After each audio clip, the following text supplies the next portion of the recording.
እንቀጥላለን የተወደዳችሁ ተመልካቾች አዲስ ቀን ነው ከኢትዮጵያ ቴሌቪዥን ወደናንተ እየደረሰ ያለው የአገር ጉዳይ መሰናዷችን ነው አሁን በቀጣይነት የምንመለከተው በዛሬው የአገር ጉዳይ መሰናዷችን ደግሞ የምንመለከተው የአረንጓዴ አሻራ መርሃ ግብርን ይሆናል በሰፊው ባለፉት በ70ና 80 ዓመታት ወደፊት ወደ ኋላ ብንጓዝ በተለይ የኢትዮጵያ የደን ሽፋን በጣም ጥሩ እንደነበር ማየት እንችላለን ግን ከጊዜ ወደ ጊዜ ደግሞ በተለያዩ ተጽዕኖች ሳቢያ የደን ሽፋኗ ኢትዮጵያ እየወረደ መጥቷል በተለይ ለብዝሃ ሕይወትና ለአካባቢ ጥበቃም እንዲሁ አዳካች እንደነበረ መረጃዎች ያሳያሉ ይህንን ለማከም ደግሞ የአረንጓዴ አሻራ መርሃ ግብር እንደ ሀገር ተጀምሮ በሰፊ እየተከናወነ አው ቀደም ሲል እንዳልከው ባለፉት 70ና 80 ዓመታት የሀገራችን የደን ሽፋን ጥሩ በሚባል ደረጃ የተቀመጠ ቢሆንም ከጊዜ ወደ ጊዜ ግን ከነበረበት ወደ 20% በታች መውረዱ ነው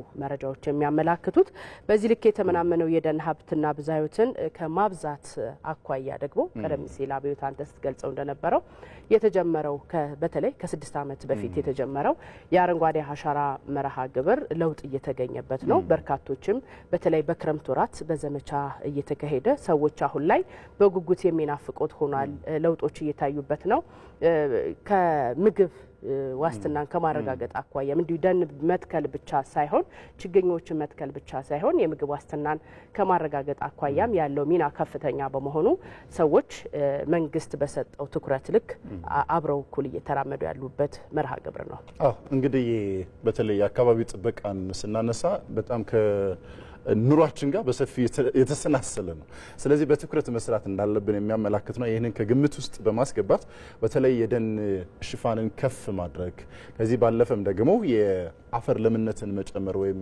የአፈር መሸርሸርን መግታት ላይ ትኩረት ማድረግና አለፍም ሲል ደግሞ ዜጎች በቀጥታ ሊጠቀሟቸው የሚችሉ አትክልትና ፍራፍሬ አይነት የፍራፍሬን ሊሰጡ የሚችሉ ወይም ለምግብነት የሚውሉ ችግኞችን በማልማት በሰፊው ለመስራት ጥረት የተደረገበት አመት እንደሆነ ማየት እንችላለን የምርታማነትን ከማሳደግም በላይ ከፍተኛ የሆነ የአካባቢ ጥበቃን በሰፊው ማየት የምንችልበት የአካባቢ ስነ ምህዳርም እንዲሻሻል የሚያደርግበት ሁኔታ አለና የከርሰ ምድር ውሃ ጥበቃን ማየት እንችላለን ዘርፈ ብዙ የሆነ አካባቢው ጥበቃ ላይ በጣም ትኩረት ተደርጎ እየተሰራበት ነው ያለው በአረንጓዴ አሻራ መርሃ ግብር በመጪው ክረምት ብቻ 7.5 ቢሊዮን ችግኝ ይተከላል ተብሎ ይጠበቃል በየአመቱ በጣም የሚተከሉ ችግኞች ቁጥራቸው እየጨመረ ነው ባለፉት 6 ዓመታት እንኳን ከ40 ቢሊዮን በላይ ችግኝ ነው የተተከለው እንደ ሀገርና ምን ያክል በትኩረት እንደተሰራ ያሳያል አው ይህ እየተሰራ ያለው የአረንጓዴ አሻራ መርሃ ግብር ደግሞ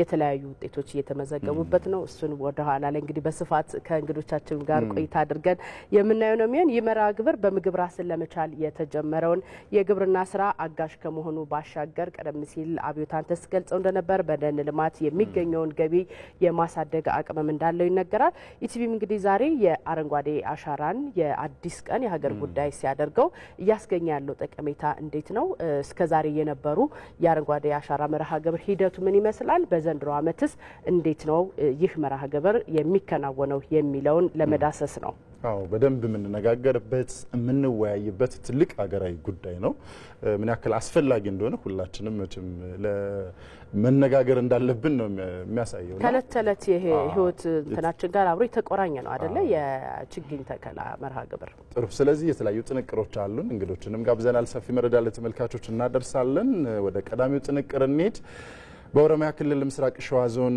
ሉሜ ወረዳ የተለያዩ ችግኞችን በማፍላት ላይ የተሰማሩ ወጣቶች ከስራ አጥነት ወደ ስራ ፈጣሪነት መሸጋገራቸውን ገልጸዋል ወረዳው የአረንጓዴ አሻራ መርሃ ግብርን ለወጣቶች ለስራ መፍጠሪያነት እየተጠቀመበት እንደሚገኝም ተገልጿል ባልደረባችን መሐመድ አልቃድር ያዘጋጀው ዝግጅት አለ እሱን እንከታተል ጉደቱ የመስኖ ተጠቃሚ ህብረት ስራ ማህበር የአቮካዶ ችግኞችን በዘመናዊ መንገድ በማፍላት ነውጣት ለገሰ ግርማና ጓደኞችን ተጠቃሚ አድርጓል በኦሮሚያ ክልል ምስራቅ ሸዋ ዞን ሉሜ ወረዳ የተለያዩ ችግኞችን በተለይም የአቮካዶ ችግኞችን ለማፍላት በ2009 የተደራጀው ማህበር አባላቱን ከስራ አጥነት ወደ ስራ ፈጣሪነት አሸጋግሯቸዋል በዚህ ቀደምኛ እኔ የኖርኩት ትምህርት 10ኛ ክፍል ጨረስኩ ማትሪክ ወሰርኩ ከዛን ኮሌጅም መግባት አልቻልኩም ስራ አጥ ነበርኩ አስፋልት ላይ ነው መቀመጠው ከዛም በኋላ 2009 ይሄን ስራ ጀመርኩ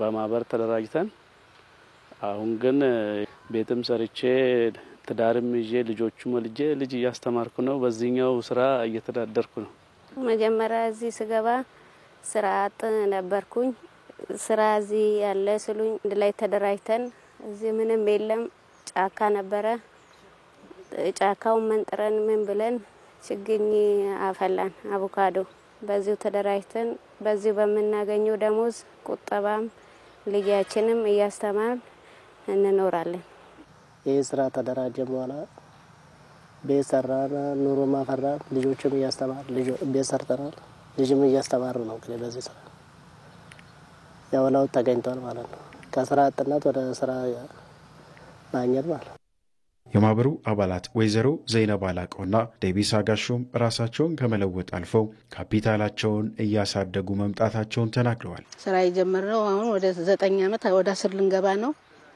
ያው እዚህ መተን ባዶ ጫካ ነበር እሱ መንጠረን ምንም ብለን ያው አሁን በዚህ በተለያዩ ችግኞችና በአቮካዶ ማዳቀል እንገኛለን ያው ከዛን ሁሉም አሁን ራሱን እየቀየረ ነው ያለው ጥሩ ስትናለን እና ጥሩ ነው ተጠቃሚ ስራ አለን አንደኛ ስራ አጣን ብለን አንተናንልም እዚሁ እየሰራ ለገበሬዎችም አቮካዶ ምን እያስተያየንትንያን ምርጥ ዘር እያዳቀልን ነው የምንኖረው ስንደራጅ ያስቀመጥ ነው ብለን እንደ ካፒታል ብለን 100 ነው አዋተና ወጣቶች በ2000 ካፒታል ያወጣ ነው በዛ አሁን በዚህ በስራ ሂደት ውስጥ ጠንከር ብሎ ያለፉ ልጆች ወደ 14 ያልኩ አሁን ካፒታሉ ወደ 10 ሚሊዮን ደርሷል ማለት ነው የምስራቅ ሸዋ ዞን ሎሜ ወረዳ አስተዳዳሪ ታዬ ዶሪ ለወጣቶች ስራ በመፍጠር ረገድ አረንጓዴ አሻራ ድርሻው እየጎላ መምጣቱን አንስተዋል አው እንደሚታወቀው ይህን ስራ ያ ግሪን ሌጋሲውን ያሻራውን ስንሰራ አንድ አላማው ይሄ ስራ ላይ ወጣቶች የስራ እድል እንዲያገኙ እየሰራ ነው በአብዛኛው ፎከስ ያደረግነው እነዚህን ችግኞች ስናፈላ በአብዛኛው ለምግብ ፍጆታ የሚያውሉት እነ ሙዝ እና አቮካዶ የመሳሰሉት ላይ ወጣትን ያደራጀን ወጣት እዚህ ላይ ተደራጅቶ ከሚሰራው ደግሞ ህይወቱን እንዲለውጥ እሱም ህይወቱ ተለውጦ እንዲሄድ በአብዛኛው አቮካዶ ላይ ወጣቱን ያደራጀን ነው እየሰራናል ነው ባለፉት 6 አመታት የተተገበረው የአረንጓዴ አሻራ መርሃ ግብር በአካባቢ ጥበቃና የግብርናው ዘርፍ ምርታማነት አሳድጎታል እዚህ ጉዳይ ላይ ቆይታ እናደርጋለን ተመልካቾቻችን ቀደም ሲል እንደነገርካችሁ ዛሬ የአረንጓዴ አሻራ መርሃ ግብርን ነው የሀገር ጉዳይ ያደረግነው በዚህ ጉዳይ ላይ ደግሞ ተጨማሪ ማብራሪያ ሊሰጡን እንግዶችን ጋብዘናል ፋኑሴ መኮንን በግብርና ሚኒስቴር የተፈጥሮ ሀብትና ልማትና ጥበቃ አጠቃቀም መሪ ስራ አስፈጻሚ እዚህ አሉ እንዲሁም አበሩ ጠና በኢትዮጵያ ደን ልማት የአረንጓዴ አሻራና የሰው ሰራሽ ደን መሪ ስራ አስፈጻሚ እዚህ ይገኛሉ ሁለታችሁም በማለት ስለመጣችሁ እጅግ አድርገን እናመሰግናለን ጥሩ ባለፉት 6 አመታት በአረንጓዴ አሻራ መርሃ ግብር ከ40 ቢሊዮን በላይ ችግኞች ተተክለዋልና እንደው ከ2011 ጀምሮ ያለው ቁጥራዊ መረጃ ምን ይመስላል የሚለውን ከእንግዶቻችን በፊት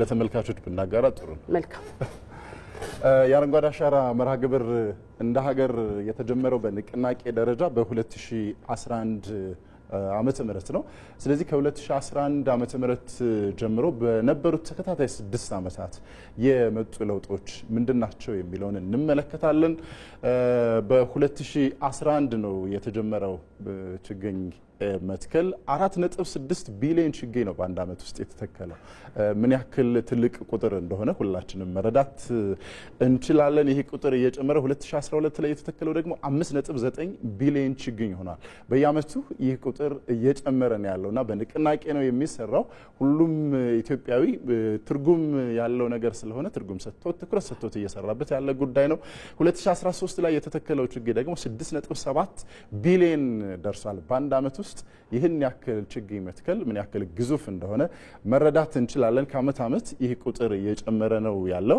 በ2014 በጀት አመት ደግሞ የተተከለውን ካየን 7.5 ቢሊዮን ችግኝ ነው ይህ ቁጥር አሁንም እድገት እንዳለው ማየት እንችላለን። 2015 ላይ የተተከለው ደግሞ 7.2 ቢሊዮን ችግኝ ይደርሳል። በየአመቱ እያደገ እየጨመረ ከ2011 ጀምሮ ያለው ቁጥር እያደገ እንደሆነ መረጃዎች ያሳያሉ። 2016 ላይ የተተከለው 7.5 ቢሊዮን ችግኝ ነው።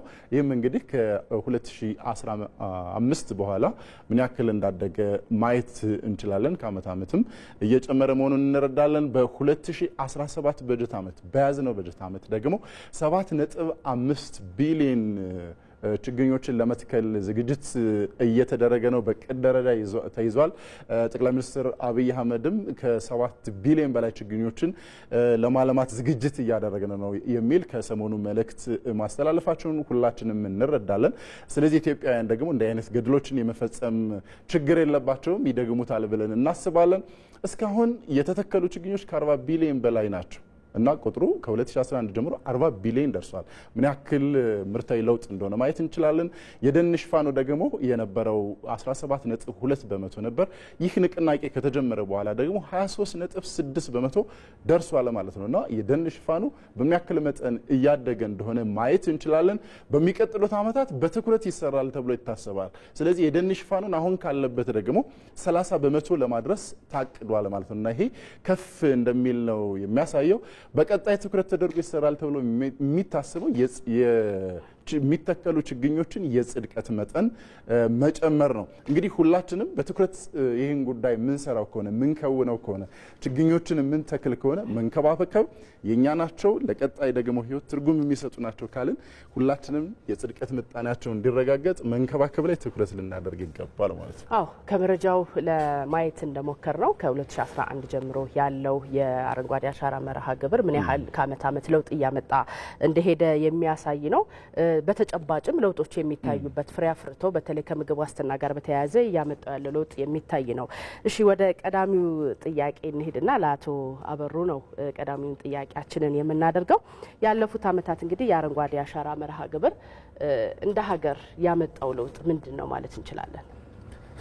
ጥሩ እንግዲህ እንደ ሀገር ይሄ የአረንጓዴ አሻራ ከተጀመረ ጀምሮ ከ2011 ጀምሮ በርካታ ስራዎች አምጥተዋል። በርካታ ስራዎች ለውጥ አምጥተዋል። በነገራችን ላይ መሬት ላይ የምናያቸው ነገሮች በርካታ ስራዎች አሉ። አንደኛ የተጎዱ መሬቶችን ከማገገም አንጻር የመጀመሪያው የአረንጓዴ አሻራ አላማም ተደርጎ የተወሰደው አንዱ እሱ ነው። እሱን በተለያየ መንገድ ማከናወን ተችሏል። መሬት ላይ ያመጣው ለውጥን በዛ መልክ ማየት እንችላለን። ሌላኛው ምናልባት የደን ሽፋንን ከመጨመር አንጻር ምናልባት አሁን ደን ነው ብለን ለቆጠራ እንኳን የማይደርስ ቢሆንም ነገር ግን ግሪን ከማድረግ አንጻር ቬጂቴሽኑን ከመጨመር አንጻር እነዚህ ነገሮች ላይ በጣም ትልቅ ለውጥ እንዳለ የሚያሳይበት ሁኔታ ነው ያለው የአረንጓዴ አሻራ ስራ። ሌላኛው የአግሮፎረስተሪ ስራ ነው። አግሮፎረስተሪ ፍሩቱን እያየን ያለንበት ሁኔታ ነው ያለው። ፍሬውን እያየንበት አርሶ አደሩ እየተጠቀመበት ያለው ሁኔታ ነው የነበረውና ስለዚህ እነዚህ ነገሮች ትልቅ ለውጥ ነበሩ በባለፉት አመታት የሚለውን ነገር መያዝ እንችላለን። ሌላኛው ምናልባት ከዚህ ጋር ተያይዞ የነበሩ የስራ እድል ፈጠራውን ትልቅ አስተዋጽኦ ነው አለው ብለን ማለት እንችላለን። በተለይ በደኑ ላይ ያለው እንትን ከፍተኛ ትኩረት አግኝቶ በዛ ላይም በእርሻ ላይ ብቻ ሳይሆን ደንንም አምርቶ አትክልትና ፍራፍሬንም አምርቶ የምግብ ዋስትናን ማረጋገጥ እንደሚቻል ያየንበት ሁኔታ እንዳለ ማየት ይቻላል ማለት ነውና እነዚህ አጠቃላይ እንደ ሀገር ከባለፉት አመታት ጀምሮ የነበሩ የተከላ ስራዎች እነዚህን መሬት ላይ ያየናቸው ነገሮች ናቸውና ትልቅ አስተዋጽኦ አለው። ሌላኛው ምናልባትም እንደ ሀገር ደንን ለደን ትኩረት የተሰጠበት ጊዜ ነበር ማለት እንችላለን። በተለይ ምናልባትም ደንን በዚህ ልክ አልመተን ወደፊት የምግብ ዋስትናን በእርሻ ላይ ብቻ ሳይሆን በዚህ ላይም ሆን ዲፔንድ አድርገን ወይም እዚህ ላይ ተመርኩዘን የተሻለ ለውጥ ማምጣት እንደምንችልም ያየንበት ሁኔታ እንደነበረ የአረንጓዴ አሻራ የሚያሳየን አለ። ምናልባት በየአመቱ 4 ቢሊዮን ችግኝ በመትከል ነው የተጀመረው። ከዛ በላይ በመትከልና ምን ያክል ግዙፍ ቁጥር እንደሆነ ሁላችንም እንረዳለን ነው። እንደው የነበረው ንቅናቄ የነበረው መነቃቃት ለጉዳዩ ትኩረት መስጠት ትርጉም ባለው መንገድ የመትከል ስሜቱ የህዝቡ አጠቃላይ ምን ይመስል ነበር የሚለውን እናንሳው እስኪ። ጥሩ ምናልባት ይሄንን እንግዲህ ከአመት አመት ምናልባትም የመጀመሪያው አመት ላይ በነበረው ፔስ ሳይሆን በሚቀጥሉት አመታትም የተሻለ የህዝብ ንቅናቄ የተፈጠረበት በተለይ የችግኝ ተከላ ወቅት በመጣ ጊዜ ሁሉ ማህበረሰቡ ለዚህ ኢገር ሆኖ እንደው ትኩረት ሰጥቶ እየሰራ የነበረበት ሁኔታ እንደነበረ የሚያሳይበት ሁኔታ አለ። ሁለተኛ የገቨርንመንት ኮሚትመንትም ትልቅ አስተዋጽኦ ነበረው ለዚህ ንቅናቄ ማለት ነውና ከዛ ውጪ ምናልባት የሚመለከታቸው ተቋማትም እዚህ ላይ ርብርብ ያደርጉ እንደነበረም የሚያሳይበት ሁኔታ አለ። በተለይ የግብርና ሚኒስቴርም የኢትዮጵያ ደን ልማትም የውሃና ኢነርጂ ሚኒስቴርም ሌሎችም ተቋማት ያገባናል የሚሉት በዚህ ላይ ትልቅ አስተዋጽኦ ነበረው። ይሄ ቁጥር እንዲጨመረ እንዲሄድና ማህበረሰቡን በዛ ልክ ምናልባትም ያንን አካባቢ ደን ተክሎ ወይም የአግሮፎረስተሪ ችግኞችን ተክሎ ከዛ ውስጥ ጥቅም ማግኘት እንደሚችልም ደግሞ መሬቱንም በዛ ልክ አድኖ መመለስ እንደሚችልም ግንዛቤ ወሰደበት ስለነበረ ከአመት አመት እየጨመረ የመጣበት ሁኔታ ነበር የነበረው። መልካም ለአቶ ፋኑሴ አሁን እየተከናወነ ያለው የአረንጓዴ አሻራ መርሃ ግብር ለአካባቢ ጥበቃ ስራ ያለው አስተዋጽኦ ምንድን ነው ማለት ይችላል? እንግዲህ የአረንጓዴ አሻራ ከመጀመሩ በፊት የአረንጓዴ አሻራ እንዲጀመር ካደረጉት ዋነኛ ነገሮች እንግዲህ የመሬት መጎሳቆል አንዱ ነው ማለት ነው። ከመሬት መጎሳቆል ቀደም ሲል እንግዲህ ከ54 ሚሊዮን ሄክታር በላይ የተጎሳቆለ መሬት እንደነበረና የደን ሽፋኑ ደግሞ በዛው ልክ የቀነሰበት የአፈር መሸርሸር ደግሞ በእጅጉ የጨመረበትና የመሬት መጎሳቆል በእጅጉ የከፋበት ሁኔታና ህብረተሰባችን ለመሰደድ የተዳረገበት ሁኔታ ነው ያለው ማለት ነው። ይሄም እንግዲህ የአረንጓዴ አሻራ ከተጀመረ በኋላ እንግዲህ አንደኛ የአፈር መሸርሸር በእጅጉ ቀንሷል ማለት ነው። ከእርሻ መሬት ላይ ከገላጣ መሬት ላይ በእጅጉ የቀነሰበት ነው። ለምሳሌ ከ1.9 ቢሊዮን ሜትሪክ ቶን በላይ አፈር ተሸርሽሮ ወደ ወንዞች ይገባ የነበረው ያንን ወደ 380 ሚሊዮን ዝቅ ማድረግ የተቻለበት ነው። ሌላው ደግሞ ከእርሻ መሬት ላይም እንደዚሁ ከ130 ወደ 54 ዝቅ ያለበትና እንደዚሁ በሁሉም ደረጃ ላይ በተፈጥሮ ሀብት ላይ ያለው ድርሻ ከፍተኛ ነው ማለት ነው። ይሄ በመሆኑ እንግዲህ የአፈር መሸርሸሩ በሚቀንስበት ጊዜ የአፈር ጤንነትና ለምነቱ እየጨመረ የሚመጣበት የአፈር ጤንነትና ለምነት እየጨመረ በሚመጣበት ጊዜ ደግሞ ምርትና ምርታማነት የሚጨምርበት የውሃ አማራጮች አርሶ አደሩ ያገኘበትና ከምርትና ምርታማነት መጨመር የምግብ ዋስትና ከማረጋገጥም አልፎ የስነ ምግብም የተረጋገጠበት ነው። ምክንያቱም የፍራፍሬ ተክሎችን እየተከለ ህብረተሰቡ አማራጭ ምግቦችን ያገኘበትና የስራ እድልም እንደዚሁ የጨመረበት የግድቦቻችን በደለል እንዳይሞሉና የአየር ንብረት ለውጡ ላይ ከፍተኛ አስተዋጽኦ ያደረገበት እንዲሁም ደግሞ የተፈጥሮ ሀብቱ ጥበቃ ላይ ከፍተኛ ድርሻ አለው ማለት ነው። የአካባቢ ጥበቃ ላይ ትኩረት ተደርጎ እየተሰራ እንደሆነ አንስተውታል። የአረንጓዴ አሻራ መርሃ ግብር በተለይ በተለያዩ አካባቢዎች ላይ ጥቅጥቅ ደኖች ነበሩ። እነሱ የተመናመኑበት መንገድ እንደነበረ ሁላችንም የምናውቀው ነውና አሁን ላይ ደግሞ እነሱ የተመለሱበት መንገድ በጣም ቆንጆ እንደሆነ በብዙዎች ዘንድ ይነሳል። ስለዚህ የደን መመናመንን ከመግታት አኳያና የደን ሽፋንን ከማሳደግ አኳያ የአረንጓዴ አሻራ መርሃ ግብር ሚናው በምን ያክል መልኩ የሚገለጸው? አዎ እንግዲህ ቀደም ሲል እንግዲህ እንደሚታወቀው ታሪካችን እንደሚያስረዳው ከ40% በላይ የደን ሽፋን የተሸፈነ እንደነበረ የኢትዮጵያ ምድር ይታወቃል። ያም እንግዲህ ከጊዜ ወደ ጊዜ በተፈጥሮ በሰው ሰራሽ ምክንያት እየተመናመነ ሄዶ ከ3% በታች እየደረሰበትና ይሄ አሁን የአረንጓዴ አሻራ ከተጀመረ በኋላ እንግዲህ ከ17.2% የነበረው ወደ 23.6% ከፍ ያለበትና ለአካባቢ ጥበቃም እንግዲህ ከፍተኛ አስተዋጽኦ ያለው መሆኑን ነው ይሄ የሚያሳየው ማለት ነው። መልካም ወደ አቶ አበሩ እንመለስና ቀደም ሲል ለመግለጽ ትንሽ ሞካክረነዋል። በተለይ ይሄ የአረንጓዴ አሻራ መርሃ ግብር በርከት ያሉ ጠቀሜታዎች እንዳሉት ይታወቃል፣ እየተገኘበትም ይገኛልና ይሄ ለምግብ የሚውሉ ችግኞችን ከመትከል አኳያ ያለውን በጎ ተጽዕኖ እስኪ እንየው ለብቻ።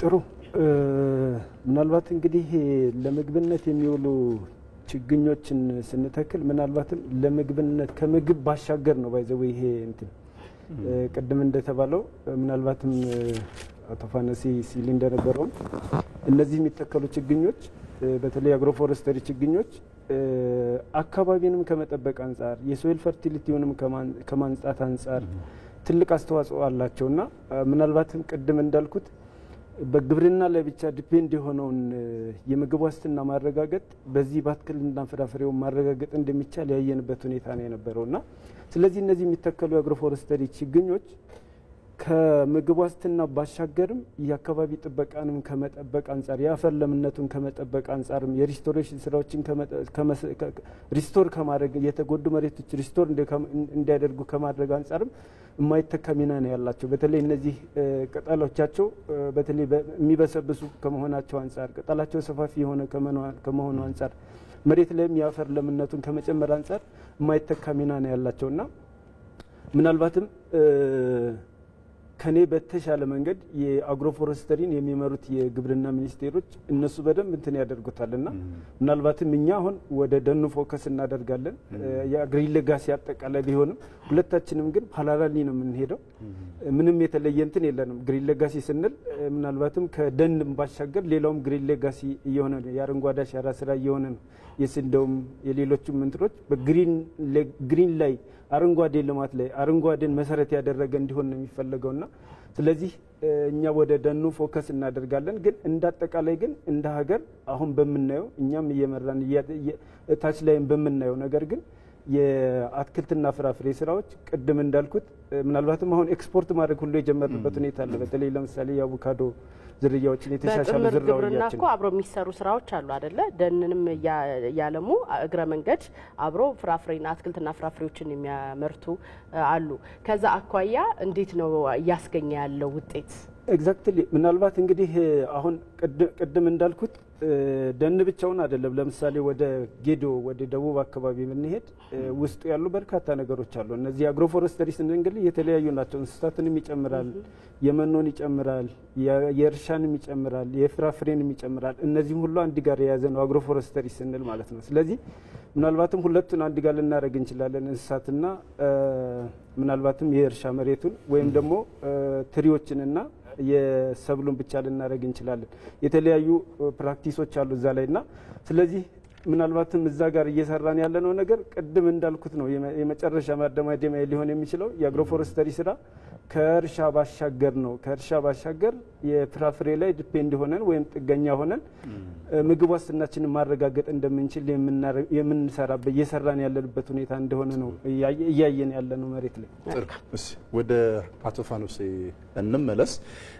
እንግዲህ በሰፊው ችግኝ እየተተከለ እንደሆነ ሁላችንም እናየዋለን፣ እያነሳ ነው። የጽድቀት ምጣኔ ላይ አሁንም ጥያቄዎች ይነሳሉ። ከዛ ባለፈ ደግሞ ባለቤት ማድረግ የማህበረሰቡ ነው ይሄ የሚተከለው ችግኝና ማህበረሰቡ በባለቤትነት እንዲንከባከበውና የግንዛቤ ፈጠራ ስራዎችን ከመስራት አኳያ ሌሎች አደረጃጀቶችንም እስከ ቀበሌ ድረስ በመፍጠር እንዲጠበቅ ከማድረግ አኳያ እየተሰራ ያለው ስራ ምንድን ነው? እንግዲህ የጽድቀት ምጣኔን የሚወስኑ ብዙ ነገሮች አሉ። አንደኛ ከችግኝ ማዘጋጀት አንጻር ችግኙ በፖሊተን ቲዩብ መዘጋጀቱ አንዱ የጽድቀት ምጣኔን የሚጨምር ነው ማለት ነው። ይሄንን ስናይ እንግዲህ ከመጀመሪያ 2011 ላይ አረንጓዴ አሻራ ሲጀመርና ዛሬ ላይ አንድ አይደለም። ዛሬ ህብረተሰቡም አመራሩም ባለሙያውም ግንዛቤው እየጨመረ መጥቶ በፖሊቴን ቲዩብ የማፍላቱ ነገር እየጨመረ መጥቷል። የዘንድሮ ለምሳሌ ከ50% በላይ በፖሊቴን ቲዩብ ነው የተፈላው ማለት ነው። ስለዚህ አንዱ የጽድቀት ምጣኔን የሚወስነው ማፍላት መስፈርቱን ማለት ነው። መስፈርቱን ነው በላስቲክ ነው። በዛ የማፍላቱ ነገር ሲኖር ይጨምራል። በቢር የምንለው ደግሞ ያለምንም እንትን የምናፈላው ደግሞ የጽድቀት ምጣኔውን ይቀንሳልና አሁን ይሄ በፖሊቴን ቲዩብ የማፍላቱ አንዱ የጽድቀት ምጣኔን የሚጨምር ነው እና አሁን በሱ የማፍላቱ ነገር እየጨመረ የመጣና የዘንድሮን ስናይ ከ50% በላይ እየጨመረበት ነው ማለት ነው። ሁለተኛው የጽድቀት ምጣኔን የሚወስኑት ጉድጓድ ቀድሞ ማዘጋጀት ነው።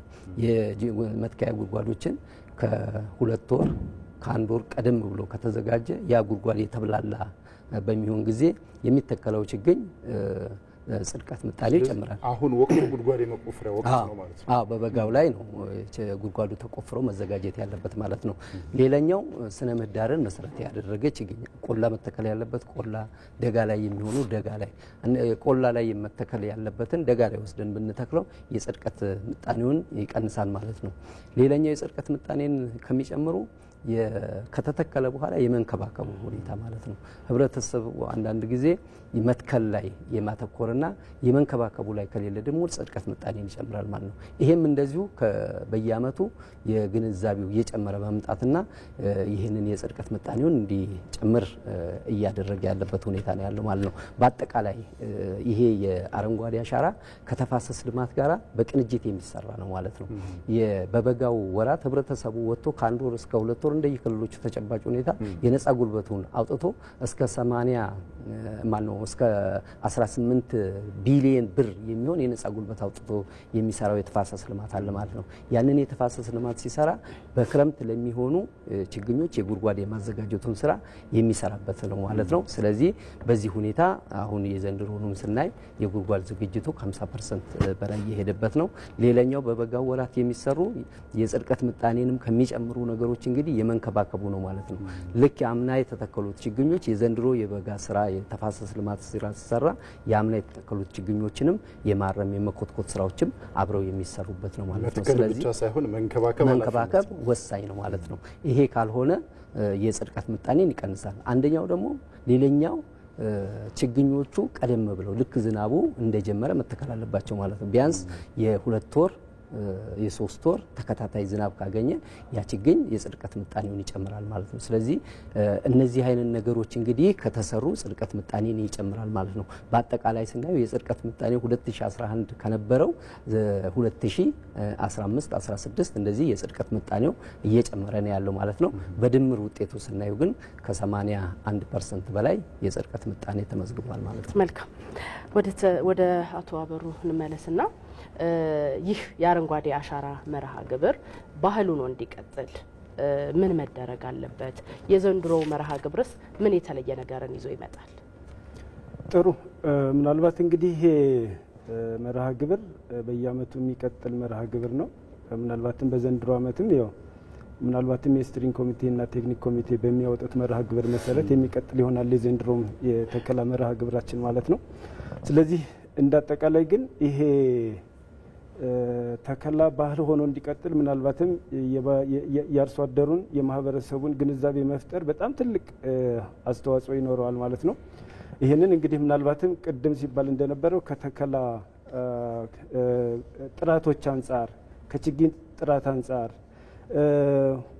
ሶስተኛ ደግሞ ምናልባትም ወደፊት ከሚገኘው ምናልባትም ይሄንን የደን ስራ ወይም የአረንጓዴ አሻራ ስራ ወደፊት ተከላ ብቻ ሳይሆን ከሚተከለው ነገር ማግኘት ያለበትን አርሶ አደሩ እንዲያገኝ ማድረግ እና ያንን ባህል አድርጎ እንዲሄድ ማድረግ በጣም ወሳኝነት አለው። ምናልባትም ወደፊት እነዚህን የምንተክላቸውን ችግኞች ለውጥ የማያመጡ ከሆነ ለአርሶ አደሩ ወይም ለማህበረሰቡ ገቢ የሚያስገኙ ነገሮች ካልሆኑ ወደፊትም ሌላ ነገር ስለሚመጣ እነዚህ ገቢ እንዲያስገኙ ማድረግና ምናልባትም ወደፊት የሚመረቱት ምርቶችን ወደ ምርት እንዲገቡ ለምሳሌ ምናልባት አሁን ቅድም እንዳልነው የአግሮ ፎረስተሪው ስራ ወደ ምርት እየገባ ነው ያለው።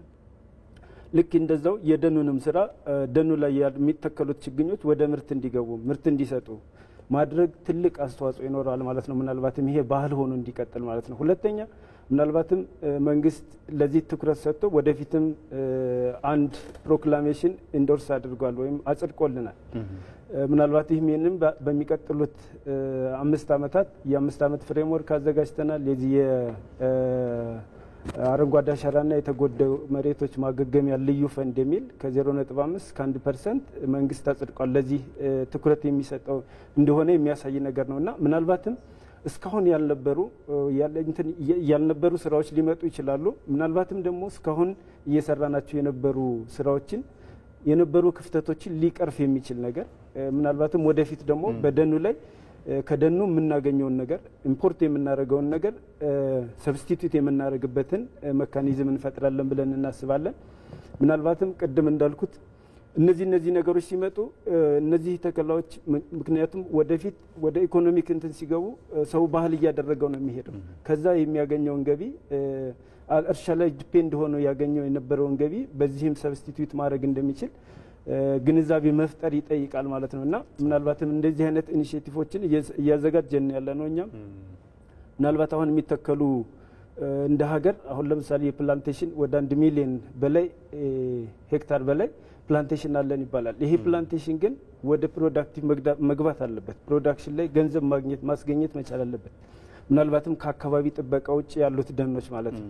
ስለዚህ እነዚህን እያደረግን ስንሄድ ባህል እያደረግን ስንሄድ ምናልባትም ከደኑ ላይ የተሻለ ለሀገርም እንደ ሀገርም ከውጭ ሰብስቲቲዩት የምናደርገውን ኢምፖርት የምናደርገውን ነገር ሰብስቲቲዩት የምናደርግበትን ነገር ይፈጥራል ብዬ አስባለሁና ስለዚህ ባህል እንዲሆን ማድረጉ ምንም የሚያጠራጥር ነገር አይደለም። እሺ ወደ አቶ ፋኖሴ እንመለስ። እንግዲህ በተደጋጋሚ በአለፉት አመታት እንደ ባህል እያደገ መጡ ብዙ ችግኞች እየተተከሉ ነው።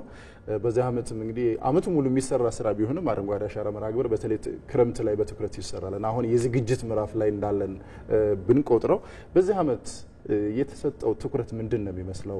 ምን ላይ ለማተኮር ነው ዝግጅት እየተደረገ ያለው? ምን ታስቧል? ሁላችን የምናውቀው ነገር ምንድን ነው? አያይዘው አቶ ፋኖሴ እንዲመልሱልን ብዙ ጊዜ ችግኝ ሲተከል በተለይ በገጠር አካባቢ ይሄ ከአጥር ጋር ከሆነ ነገር ጋር የሚያያዙ ችግኝ መሆናቸው ብቻ ነውና አሁን ላይ ደግሞ እያነሳን ነበር ለምግብነት የሚውሉትንም አብሮ እየተሰሩ ነውና በብዛት እንዲተከል ባህል እንዲሆን እየተሰራ ያለው የግንዛቤ ስራስ እንደናንተ መስሪያ ቤት ምን ይመስላል የሚለውን አያይዘው ያንሱልን። እንግዲህ ይሄ ወደዚህኛው ጥያቄ ከመግባቴ በፊት ቀደሙ ላይ ዘላቂ እንዲሆን ምን መደረግ አለበት የሚለው አንዱና ዋነኛው ተቋማዊ ማድረግና ባለቤት እንዲኖረው ማድረግ ነው።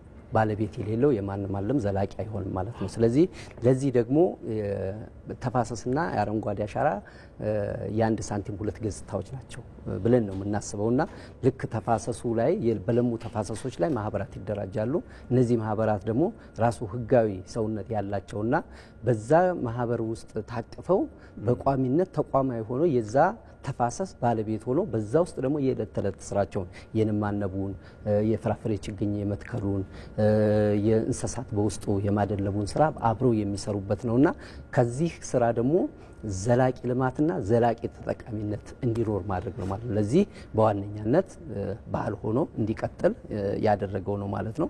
ከዚህ ወደ አሁኑ ጥያቄ ስመለስ ደግሞ በ2017 ላለው የአረንጓዴ አሻራ መርሃ ግብር ዝግጅቱ ምን ይመስላል የሚለውና ግንዛቤ ውስጥ በምን ደረጃ ላይ ነው የሚለውን ለማንሳት ያክል እንግዲህ የአረንጓዴ አሻራ ቅድም እንዳነሳ ነው ከ2011 ጀምሮ እስከ ዛሬ ድረስ በተጓዘበት ጉዞ እንግዲህ ግንዛቤዎች እየሰፉ ህብረተሰቡ ከዚህ ከአረንጓዴ አሻራው ጥቅሙ ተጠቃሚ እየሆነ በመምጣቱ እንግዲህ ግንዛቤው ተፈጥሯል።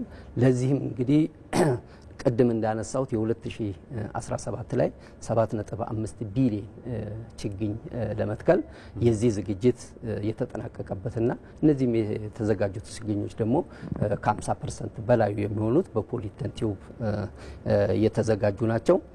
እነዚህም ችግኞች ደግሞ 40% የደን ችግኞችና 60% ደግሞ የዘርፈ ብዙ ጠቀሜታ ያላቸው ለእንስሳት መኖነት ሊያገለግሉ የሚችሉ ለሰው ምግብነት ሊያገለግሉ የሚችሉ የፍራፍሬዎች ላይ ትኩረት ተደርጎ እየተሰራ ያለበት ሁኔታ ነው ያለው ማለት ነው።